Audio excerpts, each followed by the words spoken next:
Hello! Hi అండి. ఈరోజు మీకు ఆనియన్ పకోడీనైతే చూయించబోతున్నాను. అసలు వాటర్ యూజ్ చేయకుండా ఆనియన్ గట్టి పకోడీ ఏ విధంగా ప్రిపేర్ చేసుకుందామో చూద్దామా? ఆనియన్స్‌ని ఫస్ట్ ఆఫ్ ఆల్ కట్ చేసుకొని చేత్తోటి స్మాష్ చేసుకోవడం వల్ల ఆనియన్స్ అన్నీ పొరలు పొరలుగా ఈ విధంగా విడిపోతాయి.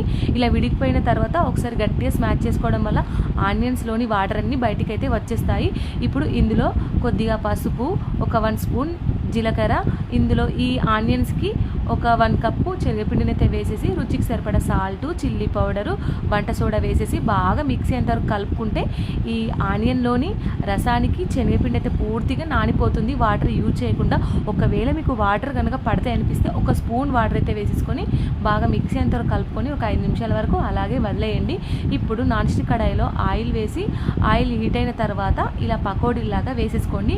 మంటని లో ఫ్లేమ్‌లో పెట్టి మాడకుండా బ్రౌన్ కలర్ వచ్చేంత వరకు ఫ్రై చేసుకుంటే ఎంతో టేస్టీగా ఆనియన్ గట్టి పకోడీ రెడీ. మీరు ఒకసారి తప్పక ట్రై చేయండి. Please subscribe.